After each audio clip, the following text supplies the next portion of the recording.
Hey guys, tonight we're going somewhere you definitely haven't been before, unless you've got a time machine stashed under your bed. Picture this. You step out of your cave, and the air smells like wet moss and mammoth dung. The sky's a deep, bruised blue, and somewhere in the distance, a saber-toothed cat is probably deciding if you look like a snack. You're not scrolling on your phone. You're scanning the horizon for giant, hairy elephants and hoping your neighbor doesn't steal your fire again. Here's the kicker.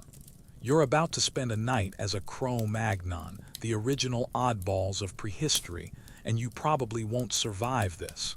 So, before you get comfortable, take a moment to like the video and subscribe, but only if you genuinely enjoy what I do here. And hey, let me know in the comments, where are you watching from and what time is it right now? Now, dim the lights, maybe turn on a fan for that soft background hum, and let's ease into tonight's journey together. You're standing at the edge of the world. Well, the world as Cro-Magnons know it. The fire crackles behind you, sending up sparks that dance with the stars. Your feet are numb from the cold ground, and your fur cloak smells like something that would get you kicked out of any modern elevator. But here, that's just the scent of survival. Suddenly, a branch snaps. Your heart does a little drum solo in your chest. Is it a wolf, another tribe, or just your cousin back from his midnight snack raid? You grip your stone-tipped spear and squint into the darkness, wishing you'd invented night vision goggles. Instead, you've got a gut feeling and a few grunts for communication. Here's the first big question. How did Cro-Magnons, these ancient humans, not just survive, but thrive in a world where everything wants to eat them, or at least steal their mammoth steak? And why do scientists still argue about what made Cro-Magnons so different from their Neanderthal cousins? The wind picks up, carrying the scent of snow and something else, something wild and untamed. You pull your cloak tighter, feeling the rough texture of the hide against your skin. This isn't just any animal skin. It's a masterpiece of Cro-Magnon engineering. Every stitch was made with bone needles, every seam reinforced with sinew. Your ancestors weren't just survivors. They were innovators, problem solvers who looked at a dead mammoth and saw winter clothing, shelter, and tools all rolled into one. You hear footsteps approaching, soft, deliberate, careful. It's your clan leader, an older woman with scars crisscrossing her arms and a gaze sharp enough to cut flint. She gestures toward the darkness, then points to her eyes and ears. The message is clear. Stay alert, stay alive. In this world, there's no room for daydreaming or checking your prehistoric Instagram feed. Fact number 1. Cro-Magnons were anatomically modern humans, just like you, well, except for the questionable haircuts and a slightly more intense brow ridge. Their brains were actually a bit bigger than the average modern humans, which is either comforting or terrifying, depending on how your day went. These weren't knuckle-dragging cavemen. They were sophisticated thinkers who developed complex tools, created stunning art, and probably had opinions about the best way to cook mammoth steaks. But here's the twist.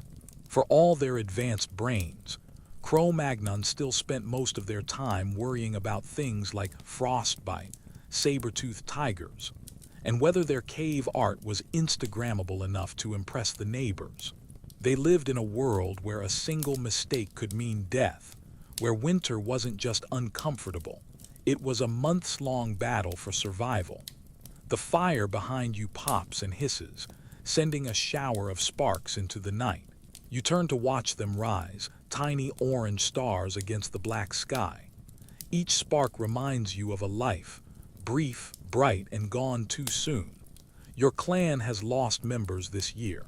An elder who couldn't survive the harsh winter, a young hunter taken by a cave bear, a child who wandered too far from camp.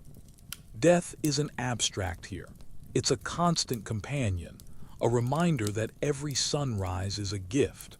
And while you might think they were constantly on the move, Some evidence suggests they actually returned to the same campsites year after year, like prehistoric urban regulars. These weren't random wanderers. They were strategic nomads who understood the rhythms of the seasons, the migration patterns of animals, and the best spots for gathering food. They had favorite caves, preferred hunting grounds, and probably even prehistoric inside jokes about that one campsite where Uncle Grok always burned the fish. Historians still argue whether Cro-Magnons were more peaceful or more violent than their Neanderthal neighbors. Some say they were the friendlier, chattier bunch, trading shells and stories across vast distances. Others think they were just as likely to club you over the head for your favorite spear. The truth? Probably a little of both, because, let's face it, humans haven't changed that much. You feel the weight of the night settle in. The fire pops, sending a tiny ember spinning into the dark. Somewhere, an owl hoots, and you wonder if it's a good omen or just another thing waiting to swoop down and steal your dinner. Your family huddles close, sharing warmth and stories, and you realize, this is the original bedtime history. No screens, no notifications, just the ancient, flickering light of curiosity. The stars above are brilliant, unpolluted by city lights or industrial haze. You can see the Milky Way stretching across the sky like a river of light, and you wonder if your ancestors saw the same patterns, told the same stories about hunters and bears dancing in the heavens. The night is vast and full of mysteries, and you're just a small part of it all, but somehow that feels exactly right.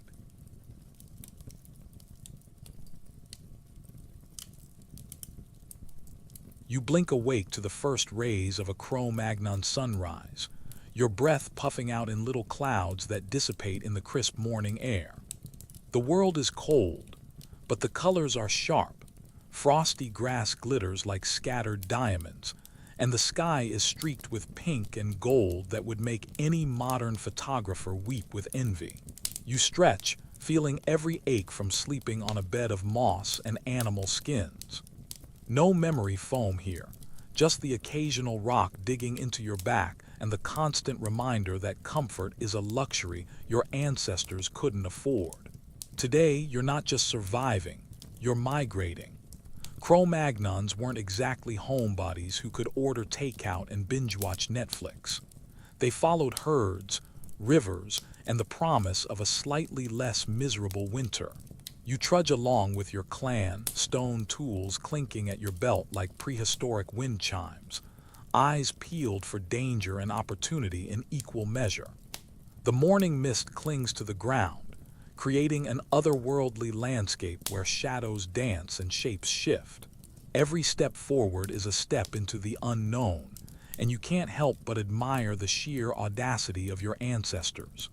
They looked at a world full of predators, harsh weather, and uncertain food sources and said, yeah, we can work with this.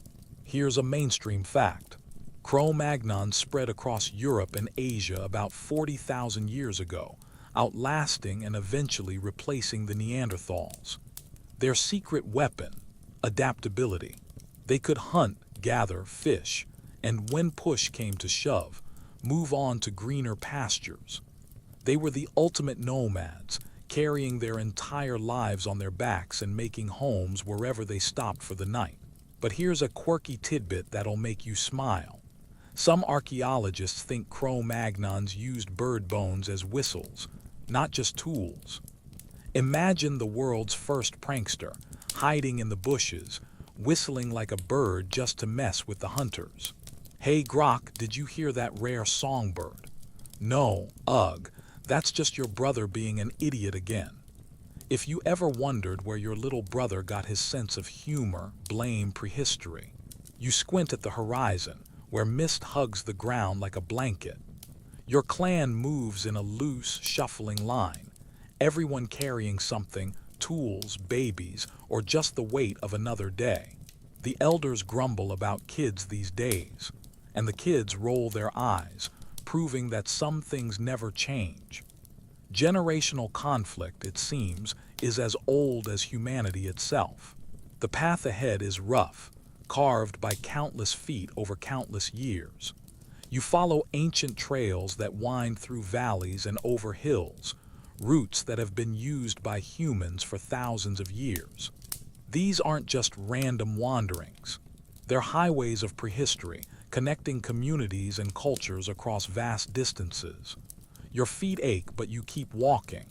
The rhythm is hypnotic: step, step, breathe, step, step, breathe.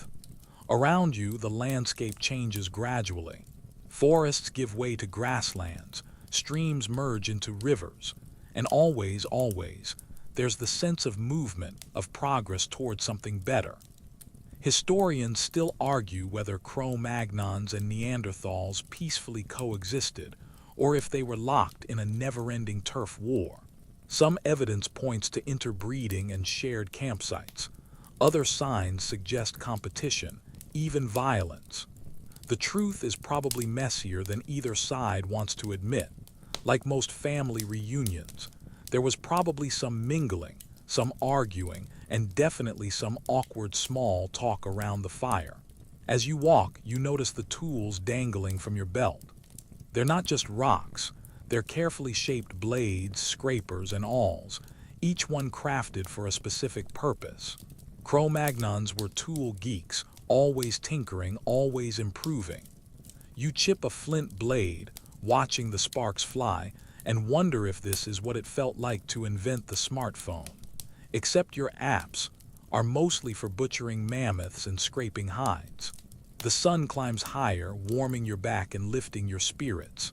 You pass by a cluster of strange, upright stones, weathered by time and covered in lichen. Are they markers, memorials, or just the world's oldest do not enter signs? Archaeologists still debate their purpose, but you like to imagine their ancient billboards. Mammoth crossing, next 5 miles, or beware, saber-toothed cats ahead. Your clan pauses at a river, the water icy and clear, rushing over smooth stones with a sound like whispered secrets. You cup your hands, drinking deeply, feeling the cold shock wake up every cell in your body. A child tries to catch a fish with his bare hands, splashing and laughing as the slippery creatures dart between his fingers. Spoiler: he's not very good at it, but the laughter echoes off the water, and for a moment, life feels almost easy. The migration continues, an endless dance between humans and landscape. You keep moving, always searching for the next meal, the next safe place to rest, the next chapter in your ongoing story of survival. The world is huge, wild, and full of mysteries, and as you walk, you realize every step you take is a step into the unknown. Your stomach growls, echoing off the rocks like a warning bell that could probably be heard 3 valleys over. Welcome to the Cro-Magnon diet plan. Eat whatever you can catch, dig up, or steal before something bigger gets to it first. You glance around, hoping someone else has already started breakfast. No luck. Looks like you're foraging today, and your prehistoric Uber Eats is nowhere to be found. You kneel in the dew-soaked grass, fingers numb as you dig for roots and tubers. The earth is cold and unforgiving, but somewhere beneath the surface are the treasures that keep your clan alive. Cro-Magnons were opportunistic eaters, blending hunting and gathering with the finesse of a modern-day food blogger. Except their farm-to-table experience was more like dirt-to-mouth, and significantly more dangerous. Mainstream fact: they ate a varied diet: meat, fish, berries, nuts, and even honey when they could brave the bees. Forget boring old bread. Your ancestors were living the original paleo diet, minus the Instagram posts and expensive supplements.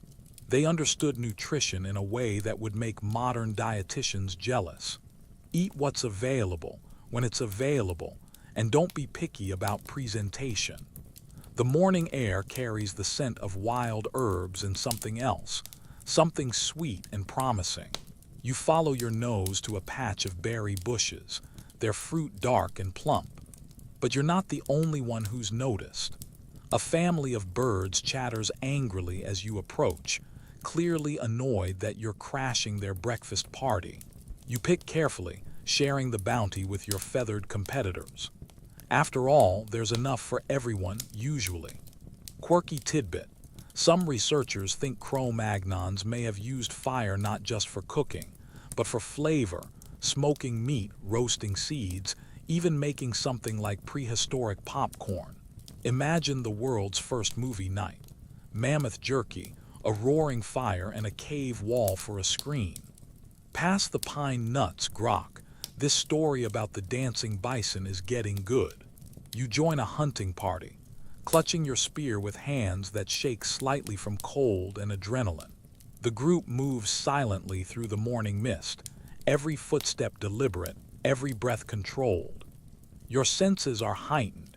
You can hear the whisper of wind through grass, smell the musk of animals, feel the subtle vibrations of hoofbeats in the distance. The target today: a herd of wild horses grazing on the plain, their coats shining in the early sunlight. They're beautiful, powerful, and unfortunately for them, delicious. You creep closer, heart pounding a rhythm that seems loud enough to wake the dead. The lead hunter, a woman with scars on her arms and eyes like a hawk, signals with subtle hand gestures. Everyone knows their role in this deadly dance. The plan is simple but requires perfect timing. Drive the horses toward a hidden pit, use noise and fire to confuse them, and hope nobody gets trampled in the process. It's like herding cats, except the cats weigh half a ton and have hooves that can crush your skull. Historians still argue whether Cro-Magnons hunted in large, organized groups or relied on smaller, stealthier tactics. Some sites show evidence of massive, coordinated kills, entire herds driven off cliffs or into traps. Others suggest more opportunistic ambushes, small groups picking off isolated animals. Either way, you're just hoping not to end up as the punchline in someone else's story. The hunt begins with a whistle, a sound so soft it could be mistaken for wind. Then, suddenly, everything explodes into motion. The hunters burst from their hiding spots, shouting, waving torches, creating chaos. The horses rear and wheel, eyes rolling white with terror. You run alongside them, spear raised, adrenaline singing in your veins. The hunt is chaos, hooves thundering like prehistoric drums, dust flying in choking clouds, adrenaline surging through your body like liquid lightning. You throw your spear, missing by a mile, but no one laughs. Everyone misses sometimes. The important thing is teamwork and not getting trampled by a panicked horse. Eventually, the hunters bring down a horse, and the mood shifts from tension to celebration. Back at camp, the smell of roasting meat fills the air, mixing with smoke and the earthy scent of the fire. You sit with your clan, sharing food and stories. Someone tries to tell a joke about a mammoth and a hare walking into a cave, but it gets lost in translation. Apparently, Cro-Magnon humor is still a work in progress. The punchline probably involves someone getting eaten. You watch as the elders portion out the food, making sure everyone gets a share. Cro-Magnons may have lived hard lives, but they understood the importance of community. No one eats alone, unless you're that one cousin who always burns the mammoth steaks and has been temporarily banned from cooking duty. The meat is tough but flavorful, seasoned with wild herbs and the satisfaction of a successful hunt. You gnaw contentedly, grease running down your chin, and realize that this simple meal represents hours of planning, cooperation, and risk. Every bite is a victory against hunger, cold, and the indifferent universe. As the sun sets, painting the sky in shades of orange and purple, you feel a sense of satisfaction that goes deeper than a full belly. You survived another day, filled your stomach. The ground shakes beneath your feet, a deep, rumbling tremor that sends birds screeching into the sky and makes your teeth chatter. You freeze, heart hammering against your ribs like a trapped animal, as a shadow lumbers across the horizon. It's a mammoth, bigger than any animal you've ever seen, its tusks curving like ancient swords forged by gods with a sense of drama. Welcome to the Cro-Magnon version of Rush Hour, where traffic jams involve 10-ton herbivores and the only honking comes from your own terrified breathing. You and your clan gather at what you hope is a safe distance, watching the herd move through the valley like a living avalanche. The mammoths move with surprising grace for creatures that could double as apartment buildings, their trunks swaying, their massive feet leaving prints that will outlast most of your descendants. Mainstream fact: Cro-Magnons hunted mammoths, woolly rhinoceroses, and other megafauna, using teamwork and cunning to bring down animals that could crush them with a single step. These weren't desperate acts of starvation. They were calculated risks, planned operations that required the kind of coordination that would make modern military strategists weep with envy. But here's a quirky twist that'll make you question everything you thought you knew about prehistory. Some cave paintings show what look like humans riding on the backs of giant elk or even mammoths. Did Cro-Magnons really try to domesticate these beasts, or were they just dreaming big? Were these ancient attempts at transportation, or just the world's first fantasy art? Historians still argue whether these images are literal or symbolic. Maybe your ancestors were the original dreamers, imagining a world where mammoth cavalry charged across the steppes. The hunt begins with careful planning that would make a NASA mission look spontaneous. You help dig pits, each one positioned with mathematical precision along the mammoth migration route. The work is backbreaking, hours of digging in frozen ground with tools that would make modern construction workers laugh. But every shovelful of dirt could mean the difference between feast and famine. You sharpen spears until your hands bleed, testing each point against your thumb. The weapons need to be perfect, strong enough to penetrate mammoth hide, sharp enough to find vital organs, balanced enough to fly true when thrown by shaking hands. Every spear represents hours of work, and losing one to a missed throw isn't just embarrassing, it's potentially fatal. The elders tell stories of past hunts while you work, some triumphant, others tragic. There's the tale of the Great Hunt, when the clan brought down 3 mammoths in a single day and feasted for weeks. Then there's the story of the foolish hunter, who tried to take on a mammoth alone and became a cautionary tale told around fires for generations. You listen, hoping your own story will end with a feast, not a funeral. The statistics aren't encouraging. Mammoth hunting had a mortality rate that would make modern extreme sports look like knitting circles. But the rewards were worth the risk. A single mammoth could feed the clan for months, provide materials for tools and shelter, and earn the hunter's respect that would last a lifetime.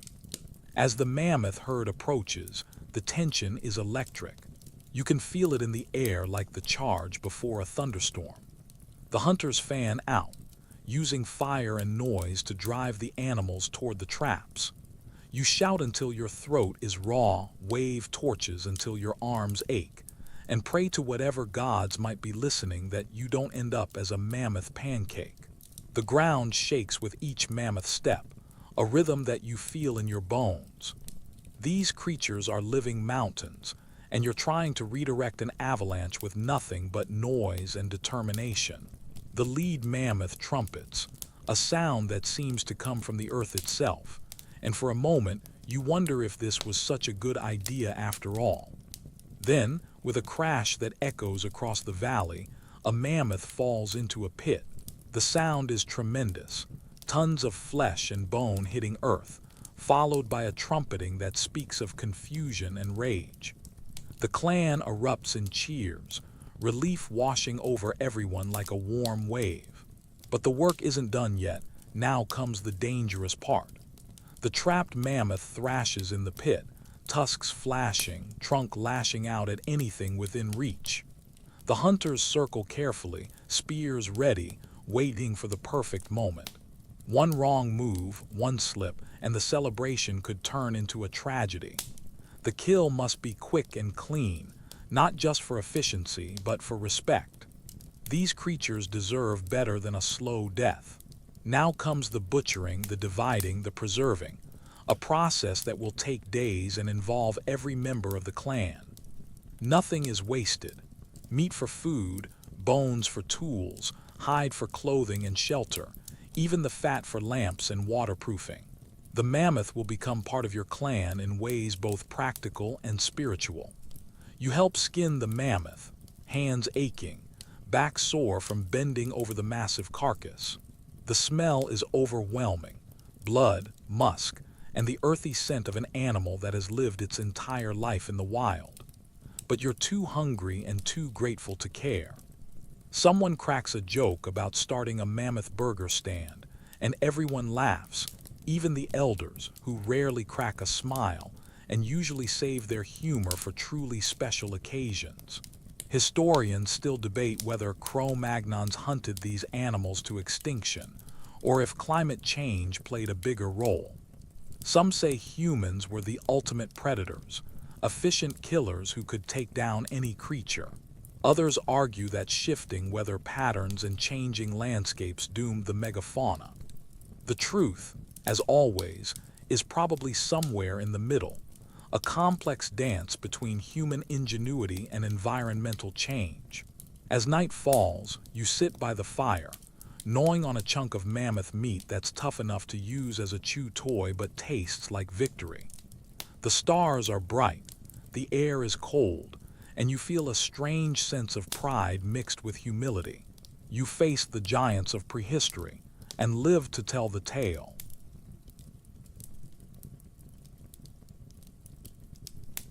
You duck into your shelter, the world outside fading into darkness as you cross the threshold between the wild and the domestic.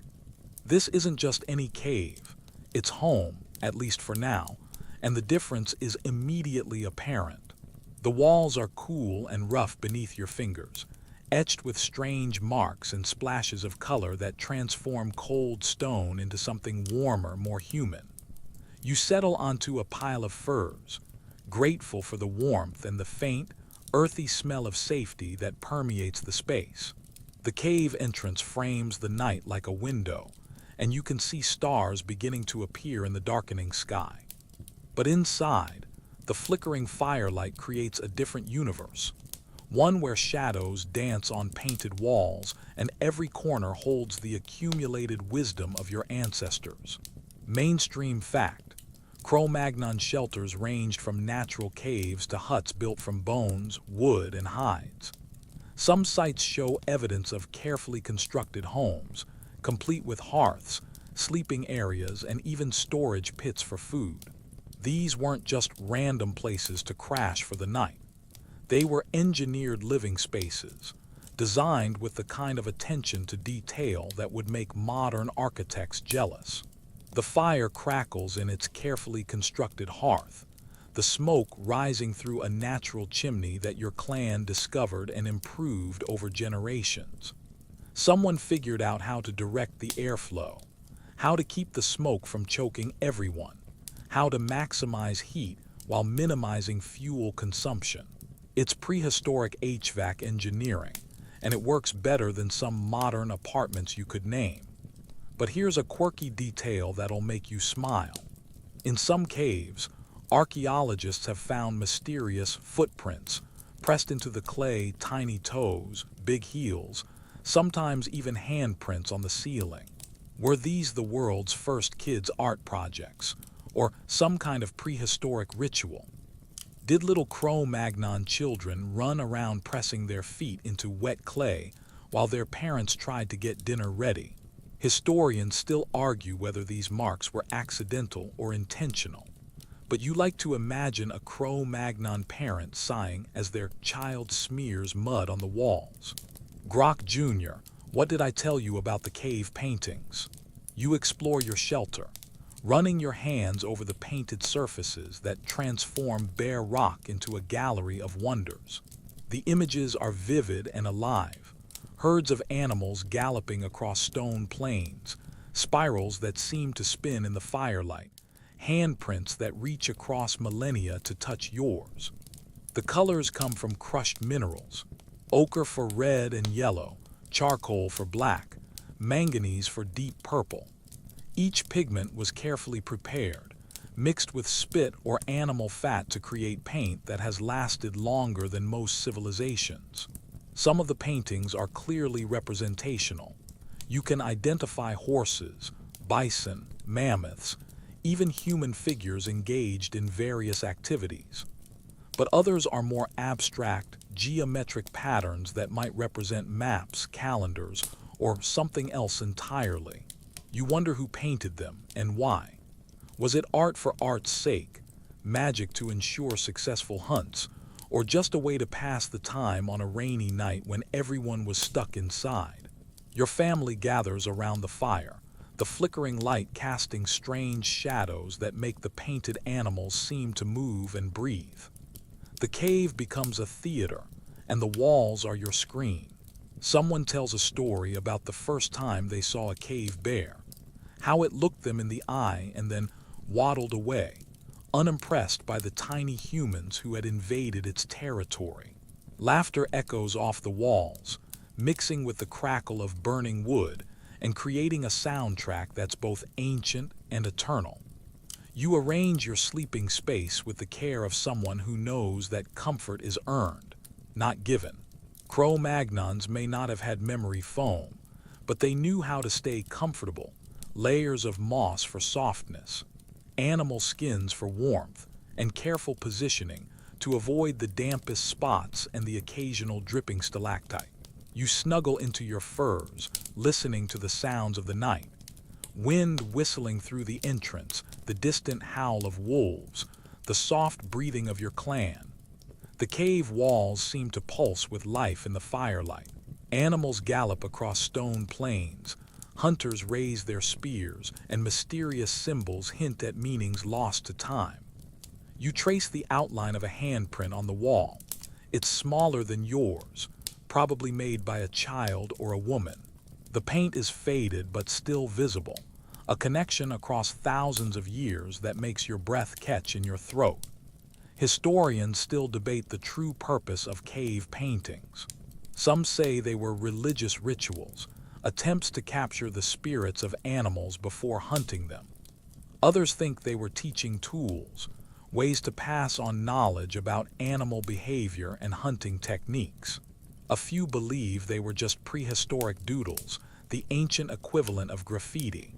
The only thing everyone agrees on: Cro-Magnons were artists, storytellers, and dreamers, just like you. The fire burns lower, and the painted animals seem to settle into sleep along with your clan. You pull your furs closer, feeling the weight of the day settling into your bones. Outside, the night is full of dangers, predators, cold, the endless uncertainty of survival. But inside your cave, surrounded by the art and warmth of your ancestors, you feel something that transcends mere survival. You feel human. As you drift towards sleep, you trace the outline of that handprint one more time. It's a message from the past, a reminder that humans have always reached out to touch the world around them, to leave their mark, to say, "I was here." In the morning, you'll face new challenges, new dangers, new opportunities. But tonight, in this painted cave, you're part of something larger than yourself.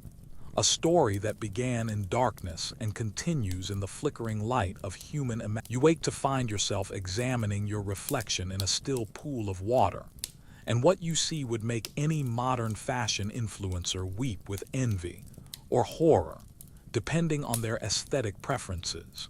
Your hair is adorned with small bones, feathers, and what looks like polished stones that catch the morning light. Welcome to Cro-Magnon couture, where every outfit tells a story of survival, status, and surprisingly sophisticated taste. The fur draped across your shoulders isn't just any animal hide. It's a masterpiece of prehistoric tailoring. The seams are sewn with sinew, using bone needles so fine they could rival modern surgical instruments. Each stitch is deliberate, reinforced at stress points, waterproofed with animal fat. This isn't just clothing, it's wearable technology designed to keep you alive in conditions that would challenge modern outdoor gear. Mainstream fact: Cro-Magnons were skilled tailors who created fitted clothing using sophisticated techniques. They invented the eyed needle around 40,000 years ago, revolutionizing how humans could protect themselves from the elements. Their clothing wasn't just functional. It was often decorated with beads, shells, and other ornaments that indicated status, tribal affiliation, or personal achievements. You run your fingers over the intricate beadwork adorning your tunic. Each bead represents hours of work, drilling holes in shells with stone awls, polishing amber until it glows like captured sunlight, carving bone into delicate shapes that would make modern jewelers jealous. The patterns aren't random. They tell stories, mark achievements, or serve as protective talismans against the dangers of prehistoric life. But here's where things get really interesting. Some archaeologists believe Cro-Magnons used ochre and other pigments not just for cave paintings, but for body art. Red ochre stains found on ancient bones suggest they painted their skin, possibly for ceremonies, camouflage, or just because they thought it looked cool. Imagine prehistoric Instagram. Just got my mammoth hunt war paint on, feeling fierce. Cro-Magnon life ochre on fleek. Your clan gathers for the morning grooming ritual, and it's more elaborate than you expected. Someone braids shells into your hair while another applies a paste made from crushed berries and animal fat to your cheeks. The colors are vibrant, deep reds, golden yellows, rich browns that complement your natural skin tone. This isn't vanity, it's communication, a visual language that tells other clans who you are, where you come from, and what you've accomplished. The jewelry you wear isn't just decorative, it's a resume written in bone and stone. That necklace of bare teeth, each one represents a successful hunt, a moment when you faced death and walked away victorious. The carved ivory bracelet tells the story of a mammoth hunt, while the polished shells speak of long journeys to distant shores. You're wearing your autobiography, and everyone who sees you can read your life story in the ornaments you've earned. Historians still argue whether Cro-Magnon body modification was purely aesthetic or served deeper cultural purposes. Some evidence suggests they practiced tattooing using bone needles and natural pigments. Other finds hint at deliberate tooth filing or skull shaping, practices that would mark individuals as belonging to specific groups or achieving certain status levels. The truth is probably a mix of fashion, function, and social signaling, not unlike modern society, where your choice of clothing, jewelry, and hairstyle sends messages about who you are and where you belong. You watch as a young woman applies what looks like prehistoric makeup, using crushed minerals mixed with fat to create colors that enhance her features. She outlines her eyes with charcoal, adds red ochre to her lips and cheeks, and somehow manages to look both fierce and beautiful. The effect is striking. She looks like a warrior goddess, ready to take on whatever the day might bring. The men aren't exempt from this fashion show. They wear elaborate headdresses made from antlers, feathers, and carved bone. Their faces are painted with geometric patterns that might indicate their role in the clan: hunter, shaman, storyteller, or leader. One elder sports a magnificent cape made from cave bear fur, the massive pelt draped over his shoulders like a badge of honor. The message is clear. This man has faced the ultimate predator and won. Your footwear deserves special mention. These aren't just animal skins wrapped around your feet. They're carefully constructed boots with multiple layers, waterproof outer shells, insulating middle layers and soft inner linings that cushion your feet during long migrations. The soles are reinforced with extra leather, and sometimes studded with bone or antler pieces for traction on icy ground. It's prehistoric engineering at its finest, footwear that would make modern hikers drool with envy. The accessories are equally impressive. Your belt isn't just functional, it's a work of art, decorated with carved bone plaques that tell the story of your clan's history. Pouches hang from it, each one designed for a specific purpose.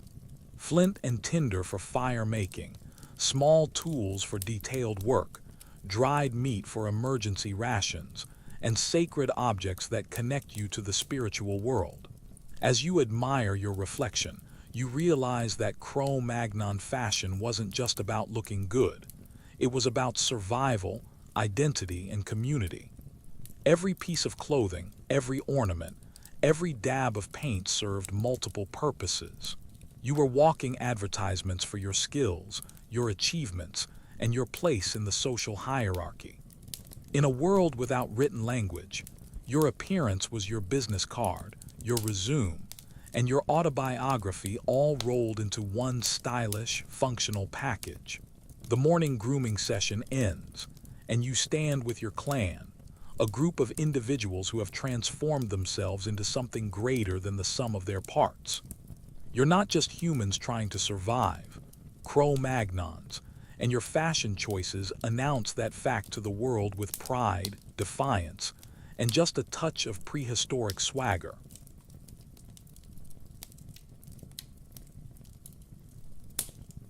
The sun sets behind the hills, painting the sky in shades of amber and rose, and your clan begins to gather around the central fire.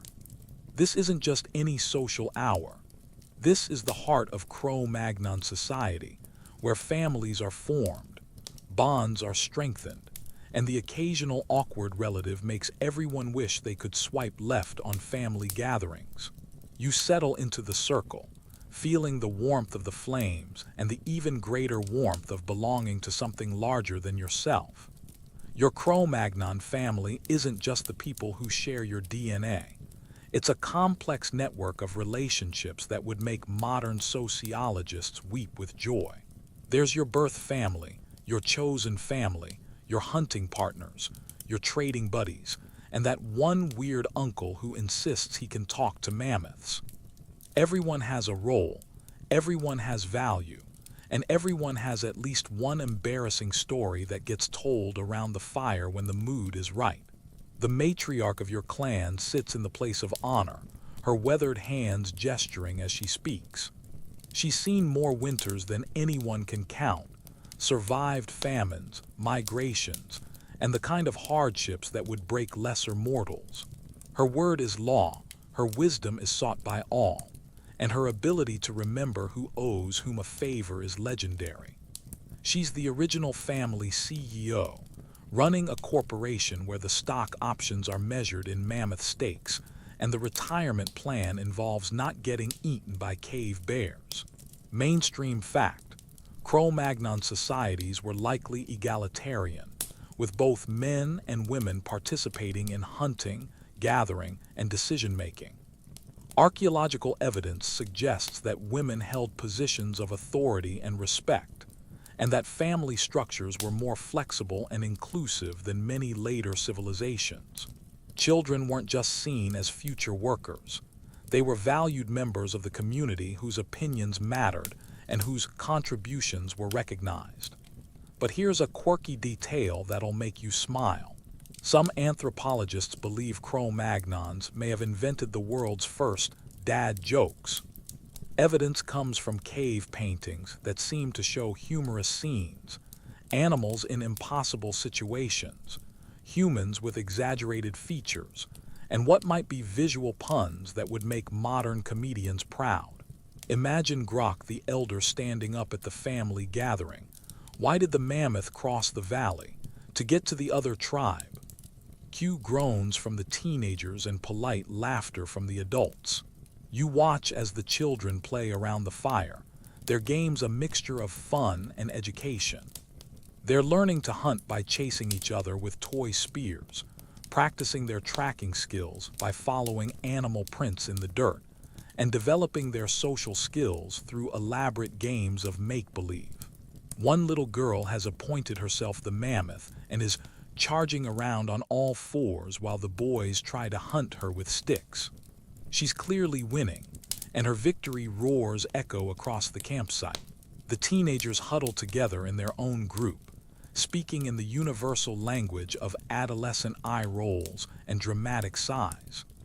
They're at that awkward age where they're too old for children's games, but not quite ready for adult responsibilities.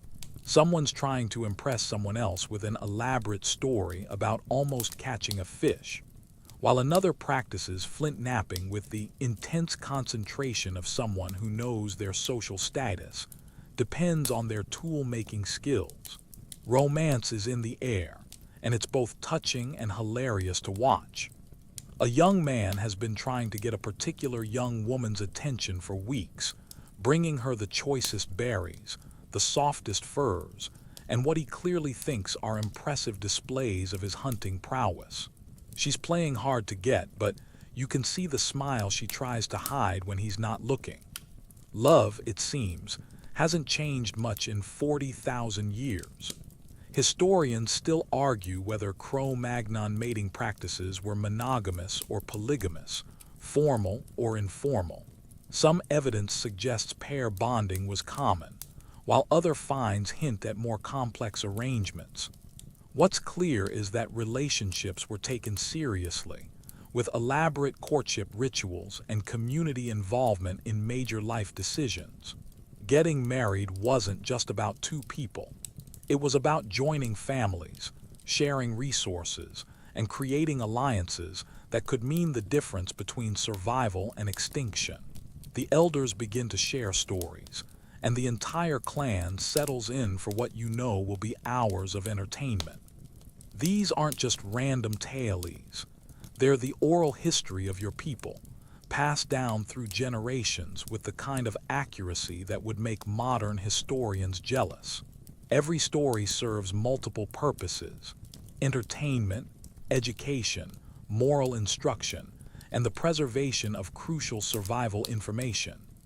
Tonight's featured story is about the Great Migration, when your ancestors first crossed the frozen rivers and discovered the rich hunting grounds where your clan now thrives.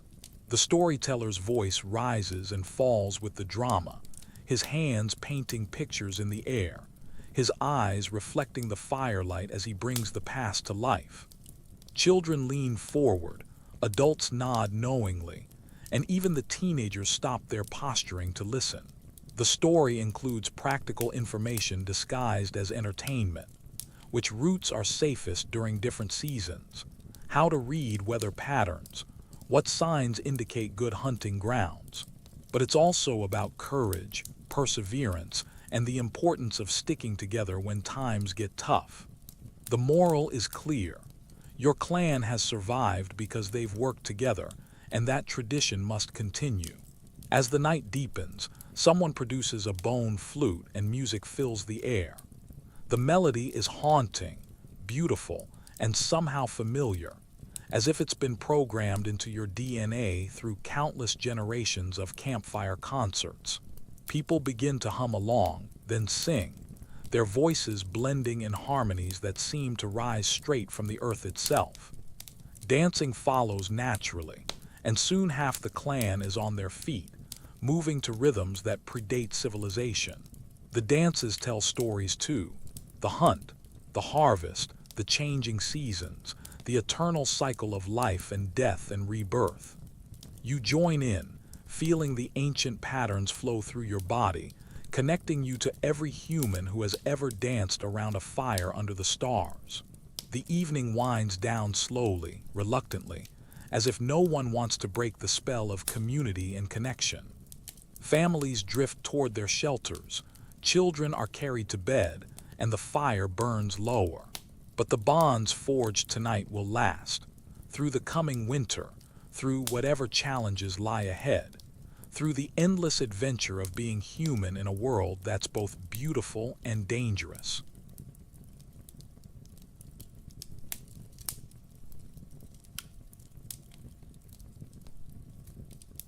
The fire crackles and pops, sending sparks spiraling into the star-filled sky like tiny messengers carrying your stories to the gods.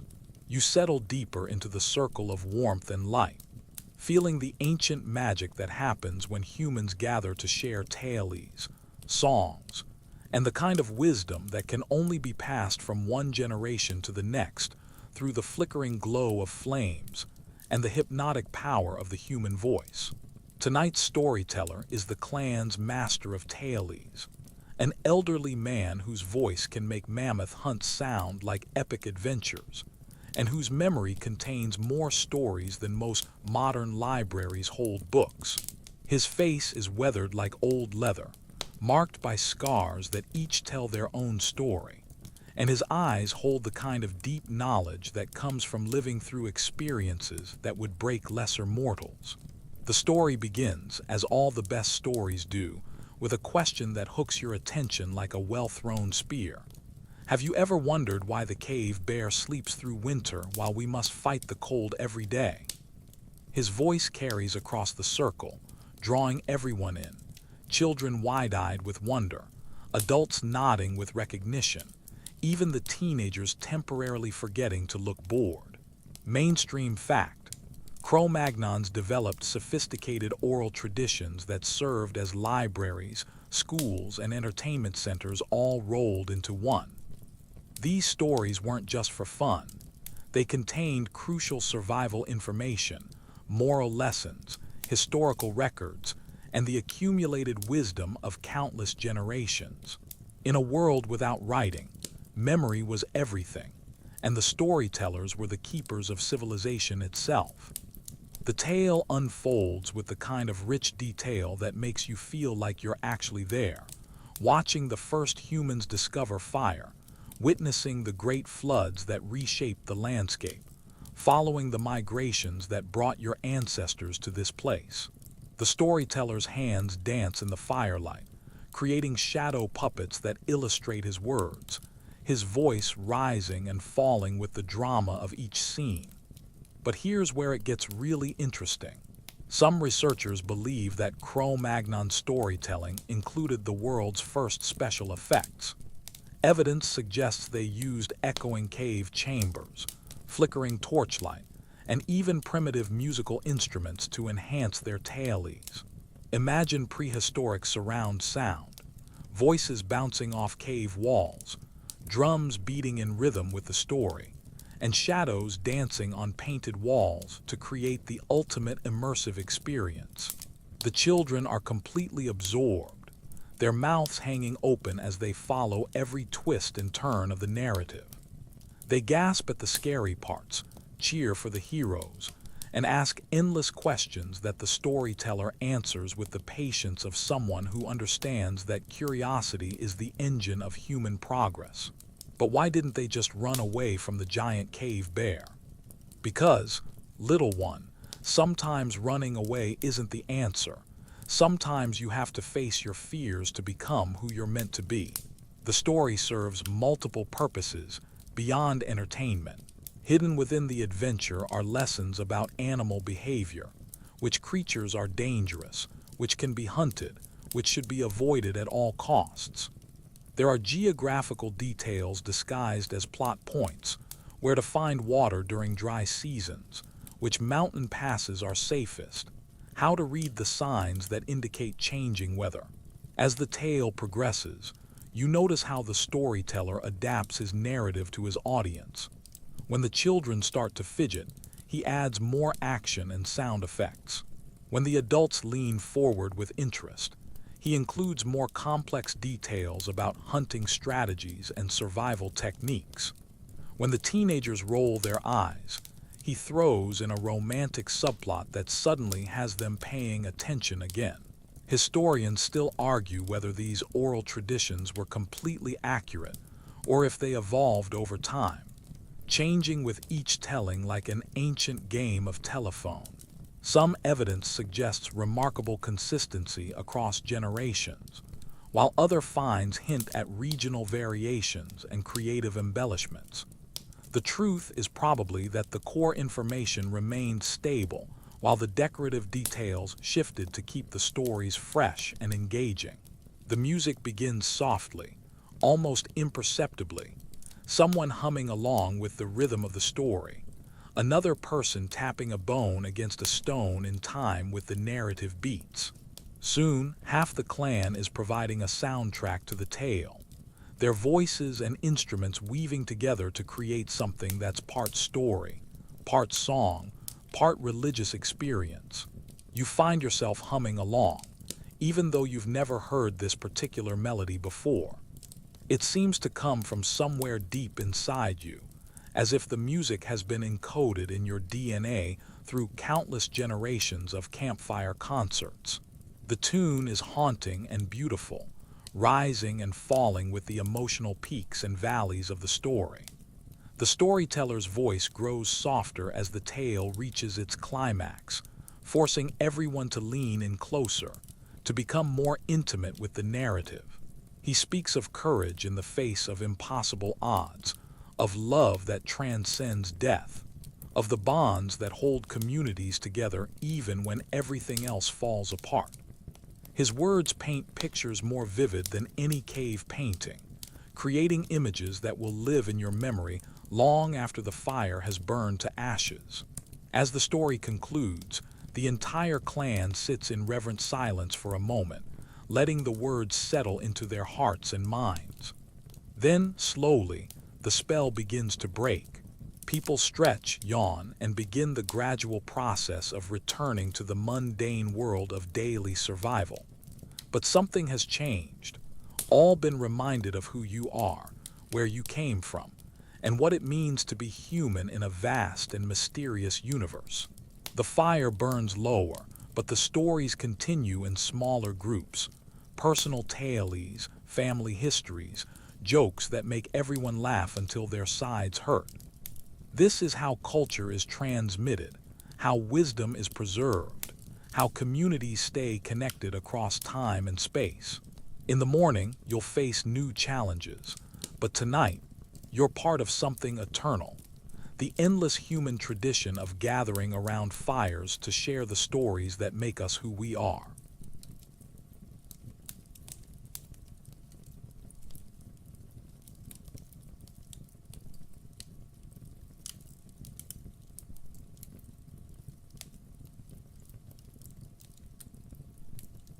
You wake with a splitting headache and what feels like a family of angry badgers having a territorial dispute in your stomach.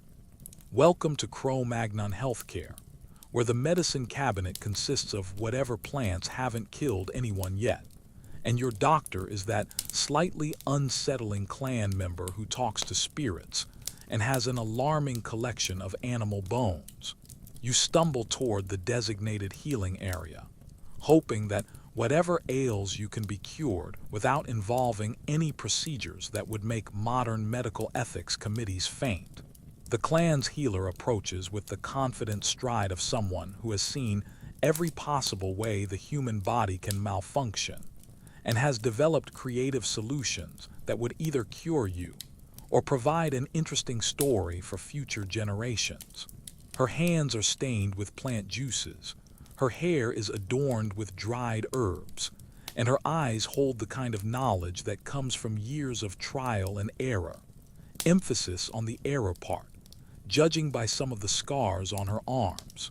Mainstream fact: Cro-Magnons developed sophisticated medical knowledge, using plants, minerals, and even primitive surgical techniques to treat injuries and illnesses. Archaeological evidence shows they performed trepanation, drilling holes in skulls, set broken bones, and used herbal remedies that modern science has proven to be genuinely effective. They understood anatomy, recognized symptoms, and developed treatments that kept their communities healthy enough to survive in harsh environments. The healer examines you with the thoroughness of someone who knows that misdiagnosis could mean the difference between a grateful patient and an angry ghost. She presses on your stomach, listens to your breathing, checks your eyes, and asks questions in a mixture of words and gestures that somehow convey more information than most modern medical forms. Her diagnostic process is part science, part intuition, and part performance art. But here's where things get interesting and slightly terrifying. Some evidence suggests that Cro-Magnon healers may have used psychoactive plants not just for spiritual ceremonies, but as anesthetics during medical procedures. Imagine prehistoric surgery, where the patient is treated with a cocktail of natural painkillers and hallucinogens. Don't worry, Grok, you won't feel a thing, and you might see some really interesting colors while I set your broken leg. The treatment begins with what you can only describe as prehistoric aromatherapy. The healer burns various herbs and roots, creating smoke that smells like a mixture of pine forest and something that died under mysterious circumstances. You're instructed to breathe deeply, which is easier said than done when every inhalation makes you question your life choices. But gradually, you begin to feel better, or at least different, which might be the same thing. Next comes the application of various poultices and pastes, each one made from ingredients that would make a modern pharmacist either impressed or horrified.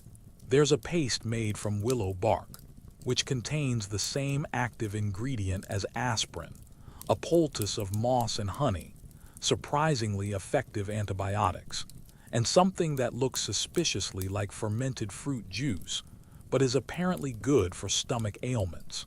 The healer's methods are a fascinating blend of practical knowledge and spiritual belief.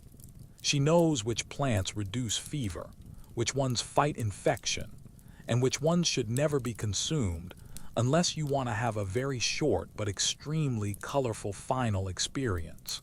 But she also believes that illness can be caused by angry spirits, broken taboos, or simply being out of harmony with the natural world.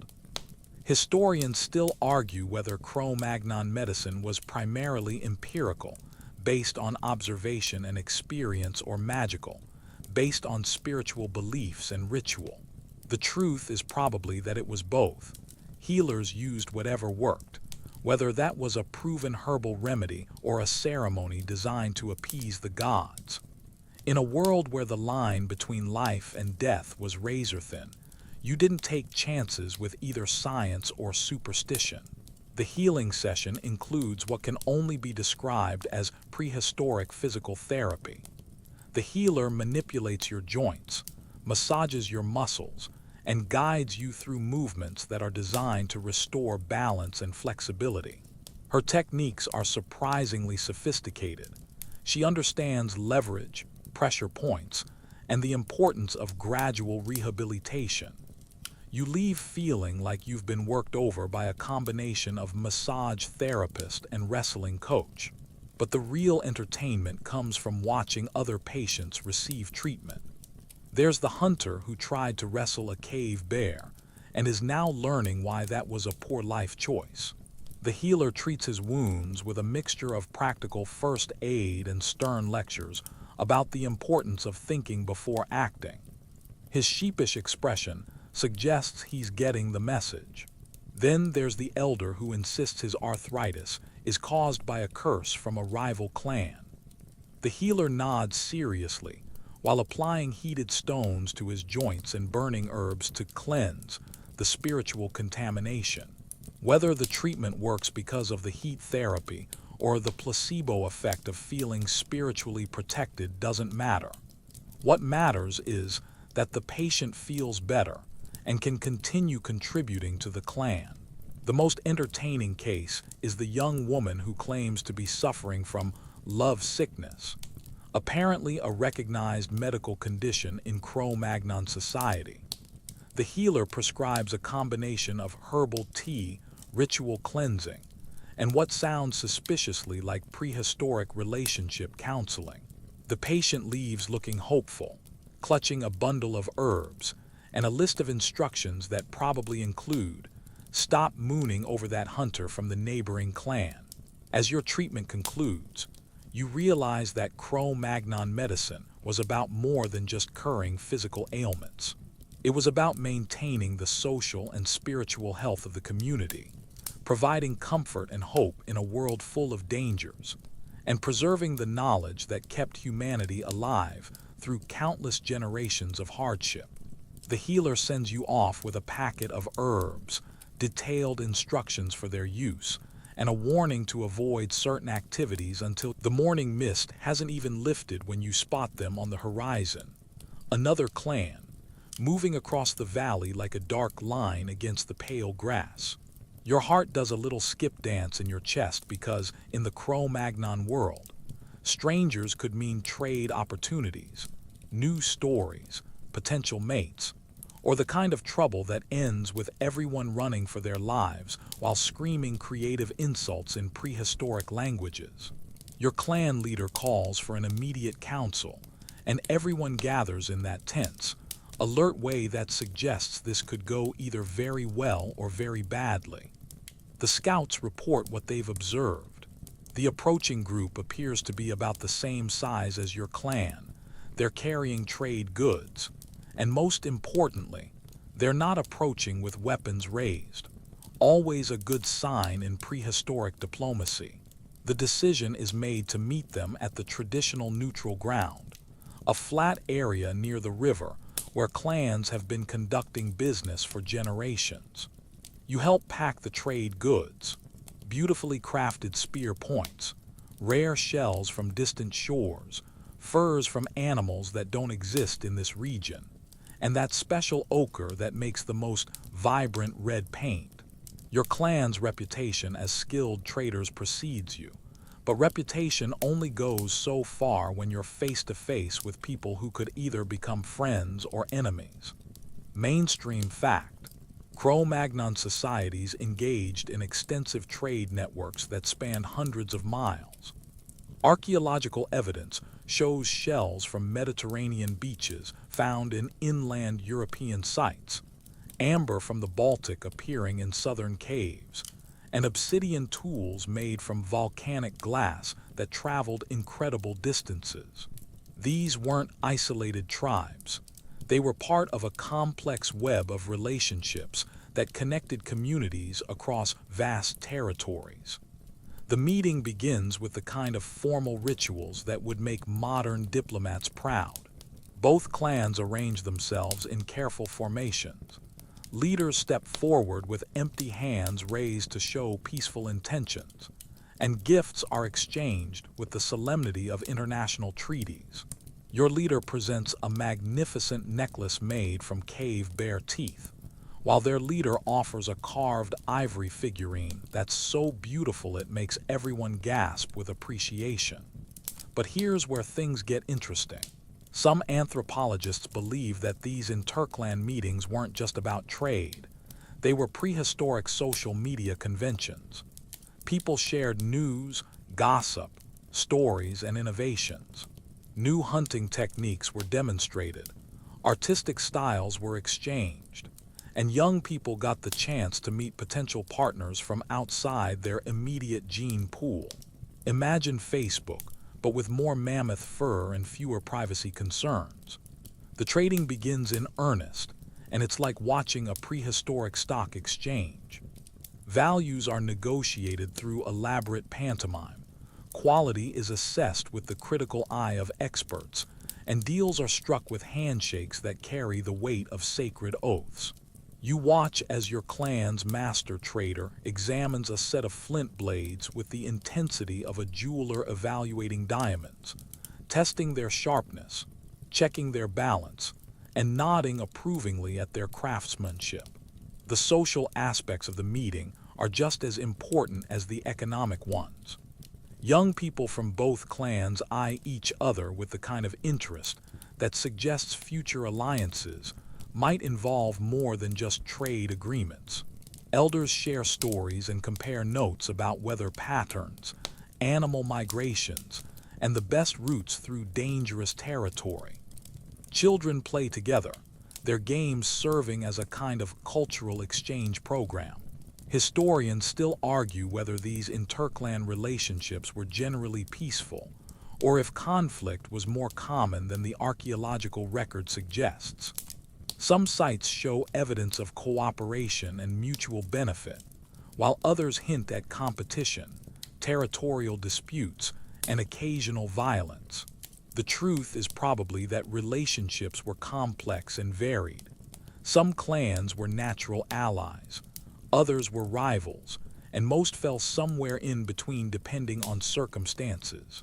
The afternoon brings entertainment as both clans share their best performers. Your clan's storyteller regales everyone with the epic tale of the great mammoth hunt, complete with sound effects and dramatic gestures. Their clan responds with a musical performance that involves instruments you've never seen before. Bone flutes with different tones, drums made from hollowed logs, and what appears to be a primitive xylophone crafted from mammoth ribs. The cultural exchange continues with demonstrations of different techniques and technologies.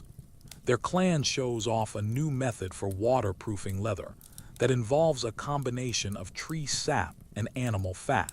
Your clan demonstrates an improved spear thrower design that increases accuracy and range. Knowledge flows both ways, making everyone more skilled and better equipped for survival. As evening approaches, the mood becomes more relaxed and festive. Someone produces fermented fruit juice that's either the world's first wine or a cleaning solvent. It's hard to tell from the taste, but the effects are definitely alcoholic. Stories become more elaborate, laughter becomes louder, and several young people from both clans seem to be having very intense conversations about topics that probably don't involve hunting techniques. The meeting concludes with formal ceremonies that cement the relationships established during the day. Alliances are declared, future meeting times are agreed upon, and promises are made to share information about dangers, opportunities, and good hunting grounds. These aren't just casual acquaintances. These are the networks that will help both clans survive the challenges ahead. As the visiting clan prepares to continue their journey, you realize that you've witnessed something profound. In a world that could be harsh and isolating, these meetings provided connection, cooperation, and hope. They proved that humans could work together across tribal boundaries, share resources and knowledge, and build relationships that transcended immediate survival needs. You wave goodbye to your new friends and trading partners, already looking forward to the next meeting. In your pack, you carry new tools, exotic materials, and fresh ideas. But more importantly, you carry the knowledge that your clan isn't alone in the world, that there are others out there facing the same challenges, sharing the same dreams, and working together to build something better than mere survival. Gathers in that tense, alert way that suggests this could go either very well or very badly. The scouts report what they've observed. The approaching group appears to be about the same size as your clan. They're carrying trade goods, and most importantly, they're not approaching with weapons raised, always a good sign in prehistoric diplomacy. The decision is made to meet them at the traditional neutral ground, a flat area near the river where clans have been conducting business for generations. You help pack the trade goods, beautifully crafted spear points, rare shells from distant shores, furs from animals that don't exist in this region, and that special ochre that makes the most vibrant red paint. Your clan's reputation as skilled traders precedes you, but reputation only goes so far when you're face to face with people who could either become friends or enemies. Mainstream fact: Cro-Magnon societies engaged in extensive trade networks that spanned hundreds of miles. Archaeological evidence shows shells from Mediterranean beaches found in inland European sites, amber from the Baltic appearing in southern caves, and obsidian tools made from volcanic glass that traveled incredible distances. These weren't isolated tribes. They were part of a complex web of relationships that connected communities across vast territories. The meeting begins with the kind of formal rituals that would make modern diplomats proud. Both clans arrange themselves in careful formations. Leaders step forward with empty hands raised to show peaceful intentions, and gifts are exchanged with the solemnity of international treaties. Your leader presents a magnificent necklace made from cave bear teeth, while their leader offers a carved ivory figurine that's so beautiful it makes everyone gasp with appreciation. But here's where things get interesting. Some anthropologists believe that these interclan meetings weren't just about trade. They were prehistoric social media conventions. People shared news, gossip, stories, and innovations. New hunting techniques were demonstrated, artistic styles were exchanged, and young people got the chance to meet potential partners from outside their immediate gene pool. Imagine Facebook, but with more mammoth fur and fewer privacy concerns. The trading begins in earnest, and it's like watching a prehistoric stock exchange. Values are negotiated through elaborate pantomime. Quality is assessed with the critical eye of experts, and deals are struck with handshakes that carry the weight of sacred oaths. You watch as your clan's master trader examines a set of flint blades with the intensity of a jeweler evaluating diamonds, testing their sharpness, checking their balance, and nodding approvingly at their craftsmanship. The social aspects of the meeting are just as important as the economic ones. Young people from both clans eye each other with the kind of interest that suggests future alliances might involve more than just trade agreements. Elders share stories and compare notes about weather patterns, animal migrations, and the best routes through dangerous territory. Children play together, their games serving as a kind of cultural exchange program. Historians still argue whether these interclan relationships were generally peaceful, or if conflict was more common than the archaeological record suggests. Some sites show evidence of cooperation and mutual benefit, while others hint at competition, territorial disputes, and occasional violence. The truth is probably that relationships were complex and varied. Some clans were natural allies, others were rivals, and most fell somewhere in between depending on circumstances. The afternoon brings entertainment as both clans share their best performers. Your clan's storyteller regales everyone with the epic tale of the great mammoth hunt, complete with sound effects and dramatic gestures. Their clan responds with a musical performance that involves instruments you've never seen before.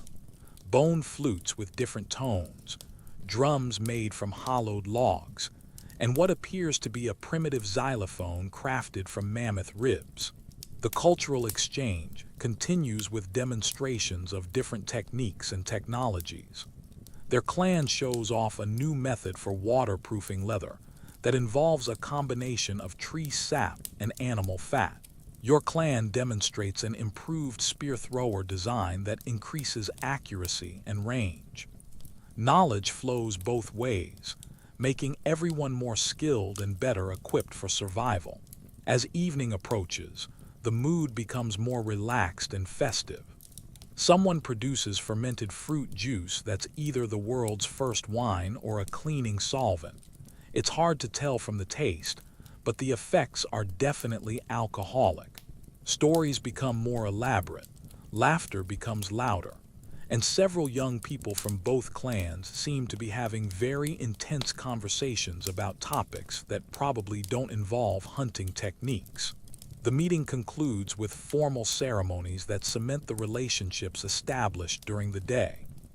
Alliances are declared, future meeting times are agreed upon, and promises are made to share information about dangers, opportunities, and good hunting grounds. These aren't just casual acquaintances. These are the networks that will help both clans survive the challenges ahead. As the visiting clan prepares to continue their journey, you realize that you've witnessed something profound. Your hands are stained with ochre, charcoal, and what might be mammoth blood. It's hard to tell at this point, but the important thing is that you're creating something that will outlast your bones, your stories, and possibly your entire civilization. Welcome to the Cro-Magnon art explosion, where cave walls become canvases, and every surface is an opportunity to leave your mark on eternity. You step back to admire your work, squinting in the flickering torchlight at the herd of horses you've just painted galloping across the stone. The cave around you is a gallery that would make modern museums weep with envy. Every wall tells a story, every surface holds meaning, and every image represents hours of careful work by artists who understood that beauty and meaning could coexist with the brutal necessities of survival. You're not just decorating, you're participating in humanity's first great artistic movement, a creative explosion that happened when our ancestors discovered they could capture the world around them and make it permanent. Your painting technique is more sophisticated than most people realize. You're not just slapping pigment on stone. You're using the natural contours of the cave wall to give your animals dimension and movement. That bulge in the rock becomes a horse's shoulder. That depression suggests the curve of a mammoth's back. And that crack in the stone perfectly represents the line of a bison's spine. You're working with the cave, not against it, creating art that seems to breathe and move in the dancing light. Mainstream fact: Cro-Magnon cave art represents the earliest known evidence of symbolic thinking and artistic expression in human history. These paintings, found in caves across Europe, demonstrate sophisticated understanding of perspective, movement, and composition. The artists used multiple techniques, including blowing pigment through hollow bones to create spray paint effects, mixing colors to achieve different shades, and even creating the world's first animation by painting sequential images that seem to move in flickering firelight. The pigments you're using are a masterclass in prehistoric chemistry. Red and yellow ochre provide warm earth tones, charcoal creates deep blacks, and manganese produces rich purples. But the real innovation is in the binding agents. You mix these powders with spit, animal fat, or plant juices to create paint that adheres to stone and lasts for millennia. Some artists even chew the pigments and spit them directly onto the walls, creating a spray paint effect that would make modern graffiti artists jealous. But here's where things get really wild. Some researchers believe that Cro-Magnon artists were the world's first art critics. Evidence suggests they returned to caves repeatedly to add new images, modify existing ones, or even paint over work they apparently didn't like. Imagine prehistoric artistic debates. Grok, that mammoth's trunk is completely out of proportion. It's called artistic interpretation, ugh. You wouldn't understand. You watch as a master artist demonstrates the technique for creating the perfect horse. She starts with the outline, using her finger to trace the shape in wet clay before applying pigment. Then comes the shading, achieved by varying the thickness of the paint and using the natural texture of the stone. Finally, she adds the details. Eyes that seem to follow you, nostrils that appear to flare with breath, and legs positioned to suggest movement so convincing you almost expect the horse to gallop right off the wall. The subject matter of cave art is fascinating in its consistency across different regions and time periods. Animals dominate. Bison, horses, mammoths, cave bears, and deer appear again and again with stunning accuracy. But there are also abstract symbols, geometric patterns, and mysterious signs that might represent early writing, astronomical observations, or concepts we can't even imagine. Some caves contain handprints, both positive and negative, creating a gallery of human presence that spans thousands of years. The children watch the artist's work with the kind of intense concentration usually reserved for life-or-death situations. They're learning not just technique, but the cultural significance of the images. Each animal has meaning beyond its physical form. The horse might represent speed and freedom. The mammoth could symbolize strength and abundance, and the cave bear might embody the dangerous power of the wild world. Art isn't just decoration here. It's education, religion, and cultural preservation all rolled into one. Historians still argue whether cave art was purely aesthetic, deeply spiritual, or primarily functional. Some theories suggest the paintings were part of hunting magic, capturing the animal's spirit before the hunt to ensure success. Others believe they were teaching tools, helping young hunters learn to identify and track different species. A few researchers think they might have been prehistoric calendars, marking seasonal migrations and hunting opportunities. The truth is probably all of the above and more. The artistic process is deeply social. Multiple artists work on the same wall, adding their own contributions to a collective masterpiece that evolves over generations. You see evidence of this collaboration everywhere. Different hands, different styles, different time periods all layered together in a palimpsest of human creativity. Some images are painted over others, creating archaeological puzzles that reveal the changing priorities and artistic fashions of prehistoric communities. The tools of the trade are surprisingly sophisticated. Brushes made from animal hair, hollow bones for blowing pigment, stone palettes for mixing colors, and even primitive scaffolding to reach high walls. The artists have developed techniques for working in the dark, using the interplay of torchlight and shadow to enhance their images. Some paintings are positioned so they only become visible when lit from specific angles, creating hidden galleries that reward careful exploration. As you add the finishing touches to your horse painting, you realize you're participating in something that transcends mere survival. This art will outlast you, your children, and your children's children. Future humans will stand in this cave and wonder about the people who created these images, just as you sometimes wonder about the artists who came before you. You're not just painting animals. You're painting yourself into history, leaving evidence that you were here, that you saw beauty in the world, and that you had something important to say about the experience of being human. The torches burn lower, but the work continues. Art, it seems, is as essential to human nature as food, shelter, or companionship. In a world full of dangers and uncertainties, these cave paintings represent hope, creativity, and the unshakable human belief that beauty matters, that meaning can be captured and preserved, and that some things are worth doing simply because they make the world a more wonderful place. Gathers in that tense, alert way that suggests this could go either very well or very badly. The scouts report what they've observed. The approaching group appears to be about the same size as your clan. They're carrying trade goods, and most importantly, they're not approaching with weapons raised, always a good sign in prehistoric diplomacy.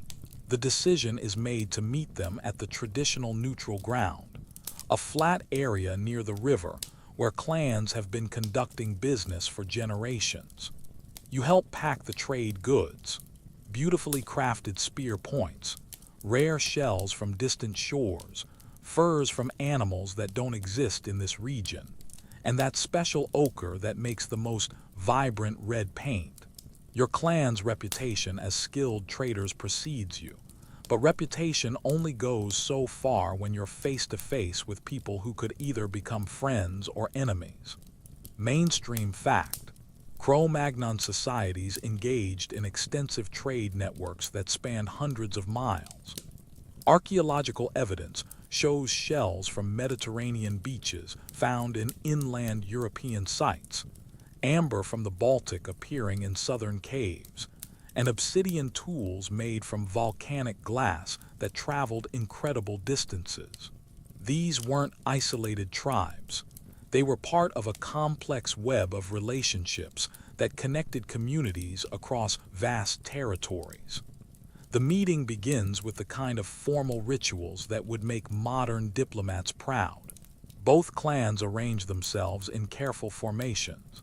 Leaders step forward with empty hands raised to show peaceful intentions, and gifts are exchanged with the solemnity of international treaties. Your leader presents a magnificent necklace made from cave bear teeth, while their leader offers a carved ivory figurine that's so beautiful it makes everyone gasp with appreciation. But here's where things get interesting. Some anthropologists believe that these interclan meetings weren't just about trade.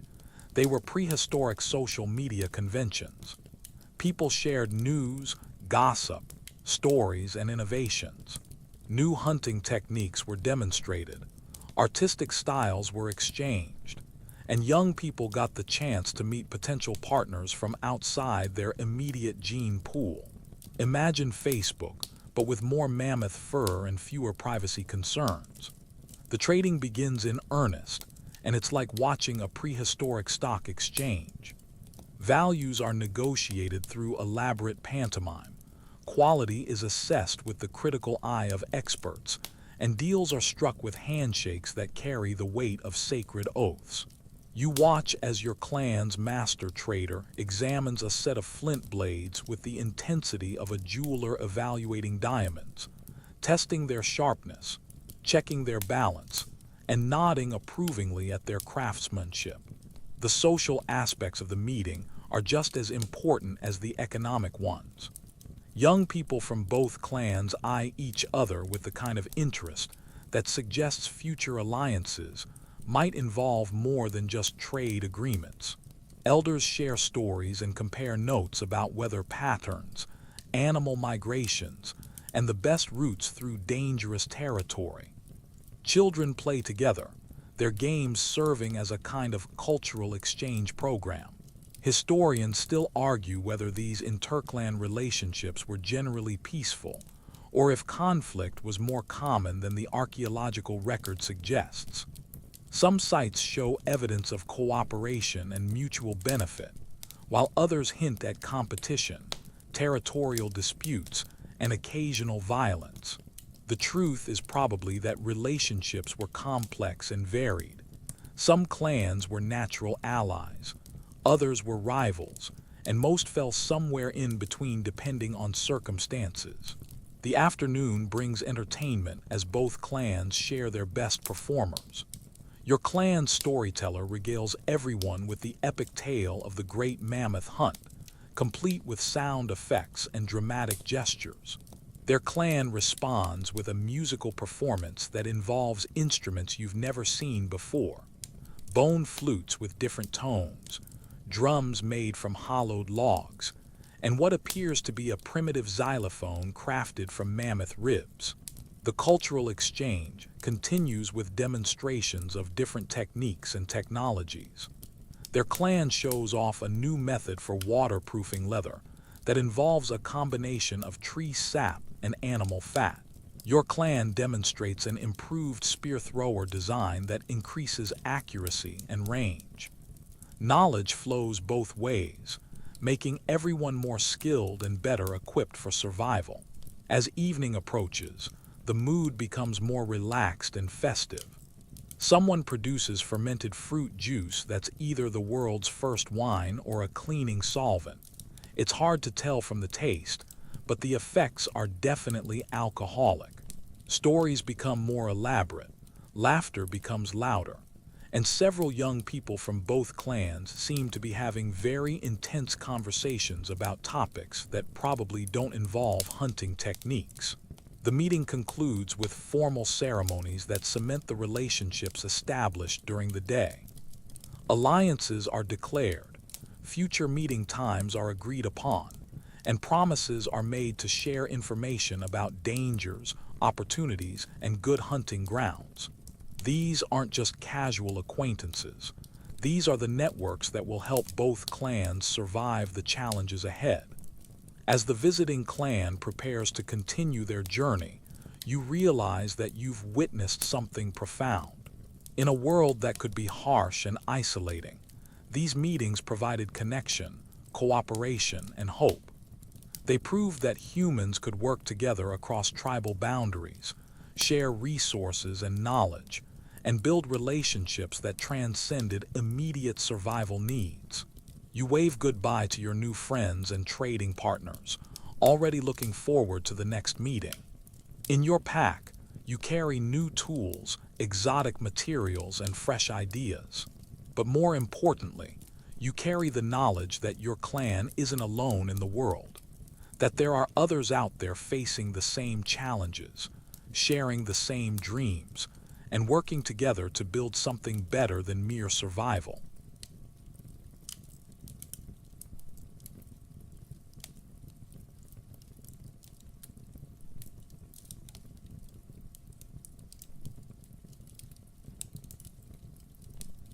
You kneel beside a pile of stones, carefully selecting each one for its potential rather than its current form. In your hands, these aren't just rocks. They're future spear points, cutting tools, scrapers, and the building blocks of survival itself.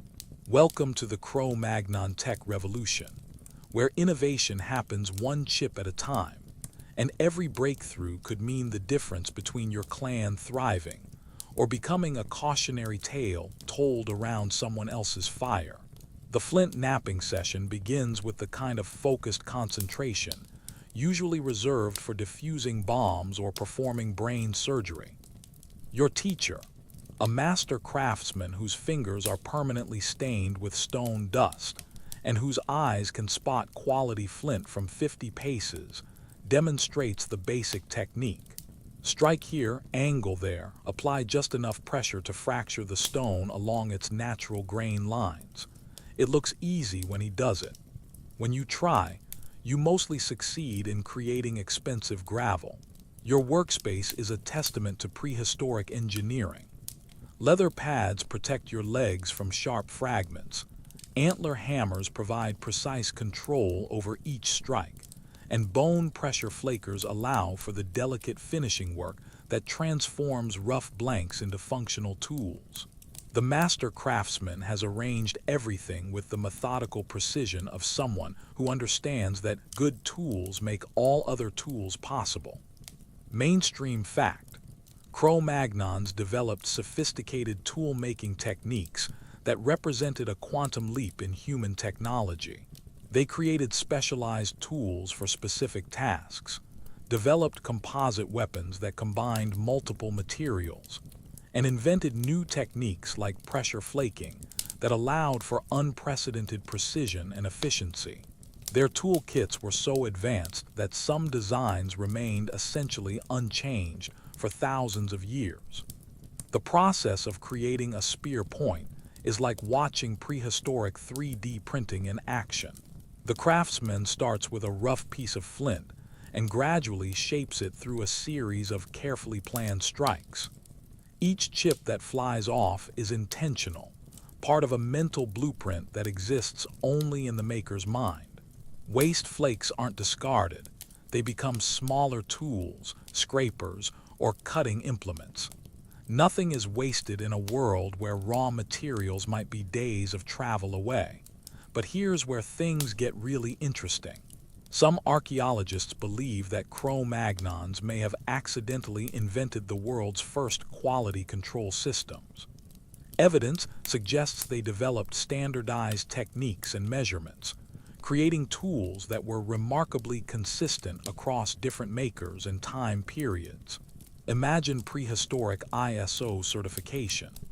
This spear point meets all Cro-Magnon standards for sharpness, durability, and mammoth-piercing capability. You watch in amazement as the master demonstrates advanced techniques that wouldn't look out of place in a modern workshop. Heat treatment involves carefully heating flint to specific temperatures to improve its napping qualities. Too little heat, and the stone remains difficult to work. Too much, and it becomes brittle and useless. The temperature control is achieved through experience and intuition that would make modern materials scientists jealous. The toolkit you're helping to create is surprisingly diverse. There are cutting implements for butchering game, scrapers for preparing hides, awls for making holes in leather, and specialized tools for working wood, bone, and antler. Each tool is designed for a specific purpose, and many show evidence of being hafted, attached to wooden or bone handles to increase leverage and control. The innovation doesn't stop with stone tools. You help create composite weapons that combine the best properties of different materials. Spear points are hafted to wooden shafts with sinew bindings, creating weapons that are both flexible and strong. Atlatls, spear throwers, use leverage to dramatically increase the range and power of thrown weapons. These aren't just tools, they're engineering marvels that multiply human capabilities.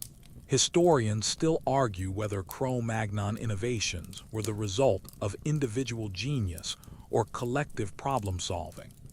Some evidence suggests that new techniques spread rapidly across vast distances, implying extensive communication networks and knowledge sharing. Other finds hint at regional specializations and trade in finished tools, suggesting that some communities became centers of technological excellence. The social aspects of tool making are as important as the technical ones. Master craftsmen hold positions of respect and authority, their skills essential to the clan's survival. Apprentices compete for the chance to learn from the best, and successful students often become valuable trade assets when clans meet. Knowledge is power, and in a world without written instructions, the ability to create superior tools is literally a life-or-death skill. You try your hand at creating a simple scraper, and after several attempts that produce nothing but expensive rubble, you finally manage to create something that might actually be useful for preparing hides. The master craftsman examines your work with the critical eye of someone who has seen every possible way to mess up a simple tool, nods approvingly, and offers suggestions for improvement. His praise feels better than any modern performance review. The workshop produces more than just tools. It creates innovations that will change how your clan lives and works. Someone experiments with a new type of composite adhesive made from tree sap and crushed bone. Another craftsman develops an improved technique for creating perfectly balanced throwing sticks. A young apprentice accidentally discovers that certain stones produce sparks when struck together, leading to a breakthrough in fire-starting technology. The most impressive innovation is the development of specialized hunting equipment designed for specific prey. Mammoth hunting requires massive, heavy-duty spear points that can penetrate thick hide and reach vital organs. Bird hunting needs lightweight, precisely balanced points that won't damage delicate meat. Fish spears have barbed points that prevent the catch from escaping. Each tool represents generations of refinement and improvement. As the day's work concludes, you survey the array of tools spread across the workspace. Sharp edges gleam in the firelight, perfectly balanced implements rest ready for use, and innovative designs hint at possibilities not yet fully explored. You're not just making tools, you're participating in the technological revolution that will eventually lead to agriculture, cities, and the complex civilization that defines modern humanity. The master craftsman carefully stores the day's production, wrapping each tool in soft leather and organizing them by type and quality. These aren't just objects, they're the accumulated knowledge of your people, the physical manifestation of human ingenuity, and the tools that will help your clan not just survive, but thrive in a challenging world. Tomorrow will bring new challenges. The wind howls like a living thing, carrying ice crystals that sting your face and make every breath feel like swallowing frozen knives. Welcome to climate chaos, Cro-Magnon style, where the weather isn't just an inconvenience. It's an existential threat that could wipe out your entire clan faster than you can say global cooling. You pull your mammoth fur cloak tighter and wonder if your ancestors were secretly masochists for choosing to live through an ice age when they could have just waited for better weather. The blizzard has been raging for 3 days now, turning the familiar landscape into an alien world of white death where every landmark has vanished and every direction looks the same. Your clan huddles in the emergency shelter, a hastily constructed dome of mammoth bones covered with multiple layers of hides and sealed with a mixture of mud, snow, and desperate hope. The wind outside sounds like the voices of angry gods, and you're starting to understand why your ancestors developed such elaborate rituals for appeasing weather spirits. Inside the shelter, the air is thick with smoke, body heat, and the kind of tension that comes from too many people sharing too little space while wondering if they'll live to see spring. Someone has calculated the remaining food supplies with the grim precision of an accountant auditing a failing business. The numbers aren't encouraging, but they're not quite desperate yet, assuming the storm ends soon, and the hunting improves and nobody gets sick, and a dozen other variables align perfectly. Mainstream fact: Cro-Magnons lived through some of the harshest climate conditions in human history, surviving multiple ice ages that would challenge even modern technology. They developed sophisticated strategies for dealing with extreme cold, including specialized clothing, efficient shelter designs, and food preservation techniques that allowed them to survive months-long winters when hunting was impossible and plant foods were non-existent. The survival strategies your clan employs would impress modern wilderness experts. Food is carefully rationed, with the highest energy items reserved for the hunters and pregnant women who need them most. Water comes from melted snow, carefully purified by boiling to avoid the kind of intestinal disasters that could turn a survival situation into a death sentence. Body heat is shared through strategic sleeping arrangements that would make modern efficiency experts proud. But here's where Cro-Magnon ingenuity really shines. Some evidence suggests they may have been better at adapting to climate change than modern humans. They developed flexible strategies that allowed them to thrive in rapidly changing environments, moving with the seasons, adjusting their hunting techniques to match available prey, and maintaining the kind of environmental knowledge that kept them alive when the world itself seemed determined to kill them. The storm finally breaks on the 4th day, revealing a landscape transformed beyond recognition. Snow drifts reach the height of a standing person, familiar trails have vanished, and the world has been painted in shades of white that hurt your eyes to look at. But your clan doesn't waste time admiring the scenery. Survival requires immediate action, and every hour of good weather is precious. The first priority is reconnaissance. Scouts venture out on improvised snowshoes made from bent wood and sinew. Their mission to locate game trails, assess travel conditions, and find the emergency food caches your clan established during better times. They move carefully, testing each step, reading the subtle signs that indicate safe passage versus hidden dangers like unstable snow or concealed crevasses. The hunting party that follows uses techniques specifically adapted for winter conditions. They track animals through snow, set snares along game trails, and employ persistence hunting strategies that take advantage of the fact that large animals struggle more than humans in deep snow. The hunters wear white furs for camouflage and move with the patient stealth of predators who understand that in winter, every calorie counts. Your clan's winter survival kit would make modern preppers jealous. Emergency food supplies include pemmican, a high-energy mixture of dried meat, fat, and berries that can sustain life for weeks. Medicinal plants are carefully preserved and rationed, treating everything from frostbite to the respiratory infections that can turn deadly in cold conditions. Tools are maintained obsessively, because a broken spear or damaged shelter could mean the difference between life and death. Historians still argue whether Cro-Magnons were primarily climate refugees, constantly fleeing harsh conditions, or climate adapters who developed strategies for thriving in challenging environments. Some evidence suggests they followed retreating ice sheets, taking advantage of the rich hunting opportunities along the margins of glaciers.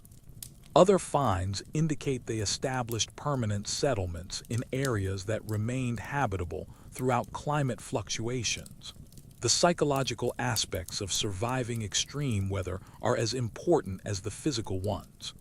Your clan maintains morale through storytelling, music, and games that keep minds occupied during the long, dark months when outdoor activity is impossible. Humor becomes a survival tool. Jokes about the weather, mock complaints about the accommodations, and elaborate fantasies about tropical paradises that probably don't exist but sound wonderful when the wind is howling outside. The children adapt to winter conditions with the resilience that makes adults simultaneously proud and envious. They play games in the snow, help with simple tasks, and somehow manage to find joy in conditions that would break the spirit of most modern humans. Their laughter echoes across the white landscape, a reminder that life continues even in the harshest circumstances. As spring finally arrives, marked by the first tentative bird songs and the subtle changes in light that signal longer days ahead, your clan emerges from winter like survivors of an epic adventure. They've lost weight, gained scars, and accumulated stories that will be told around fires for generations. But they've also proven something important. Humans can adapt to almost anything if they work together, plan ahead, and refuse to give up. The climate challenges that shaped your ancestors created the resilience, ingenuity, and cooperation that would eventually allow humans to colonize every continent and adapt to every environment on Earth. They learned to read weather patterns, predict seasonal changes, and develop technologies that worked in conditions that would challenge modern equipment. In a world where climate change was a constant reality, they became the ultimate survivors. You look back at the winter shelter that saved your lives, already planning improvements for next year. The experience has taught you lessons about preparation, cooperation, and the importance of respecting the power of nature. Climate chaos may be inevitable, but with the right strategies, the right tools, and the right attitude, it's survivable. Your ancestors proved that, and their legacy lives on in every human who faces adversity with determination and hope. You stand at the edge of time itself, watching as the world transforms around you in ways that would make science fiction writers weep with envy. The ice is retreating, the climate is warming, and your Cro-Magnon descendants are about to embark on the greatest adventure in human history. The journey from prehistoric survivors to the ancestors of every person who will ever live. Welcome to the Ultimate Legacy Tour, where you get to see how your mammoth hunting, cave painting, fire-making ancestors became the foundation of everything that makes us human. The transformation begins subtly, like watching a time-lapse movie of evolution in action. Your descendants develop more sophisticated tools, create more complex art, and establish larger, more permanent settlements. The nomadic lifestyle that defined your era gradually gives way to something approaching civilization, though it will be thousands of years before anyone invents the wheel, agriculture, or the concept of a weekend. The genetic legacy is the most profound part of the story. Every modern human carries Cro-Magnon DNA, making your prehistoric clan the ultimate ancestors of a species that will eventually populate the entire planet. That stubborn determination that kept your people alive through ice ages. It's still there in the scientist working late in her laboratory. The creativity that produced those stunning cave paintings. It lives on in every artist, musician, and storyteller who has ever existed. Mainstream fact: modern humans are direct descendants of Cro-Magnon populations, carrying genetic markers that can be traced back to these prehistoric pioneers. Recent DNA studies have revealed that Cro-Magnons contributed significantly to the gene pool of contemporary Europeans, Asians, and through later migrations, populations worldwide. Their genetic legacy includes not just physical traits, but also the neurological foundations for language, abstract thinking, and cultural innovation. The technological innovations your clan pioneered became the building blocks of human civilization. Those carefully crafted stone tools evolved into metal implements, then machines, then computers. The fire-making techniques that kept your ancestors warm eventually led to steam engines, electricity, and space rockets. The artistic traditions that began in painted caves grew into literature, theater, cinema, and digital art that would seem like magic to your prehistoric eyes. But here's the really mind-blowing part. Some researchers believe that Cro-Magnon social structures and cultural practices established patterns that still influence human behavior today. The cooperation that allowed small clans to survive became the foundation for cities, nations, and global communities. The storytelling traditions that preserved knowledge around campfires evolved into education systems, libraries, and the internet. Even modern democracy might trace its roots to the consensus-building practices of prehistoric hunter-gatherer societies. The migration patterns that began with your ancestors' seasonal movements eventually carried humans to every continent except Antarctica. Cro-Magnon descendants crossed land bridges, built boats, and developed the navigational skills that allowed them to colonize islands, continents, and eventually other planets. The wanderlust that drove your clan to explore new territories became the driving force behind human expansion across the globe. The artistic legacy is particularly fascinating to trace through time. Those handprints on cave walls became the first signatures, the first declarations of individual identity. The animal paintings evolved into hieroglyphics, alphabets, and eventually the written languages that preserve human knowledge. The musical traditions that began with bone flutes and rhythmic chanting grew into symphonies, rock concerts, and digital compositions that can be shared instantly across the world. The survival skills that kept your ancestors alive in harsh environments became the foundation for human adaptability. Cro-Magnons learned to thrive in ice ages, and their descendants learned to survive in deserts, jungles, mountains, and eventually in space stations orbiting the Earth. The problem-solving abilities that allowed prehistoric humans to hunt mammoths evolved into the scientific method, engineering principles, and the technological innovations that define modern life.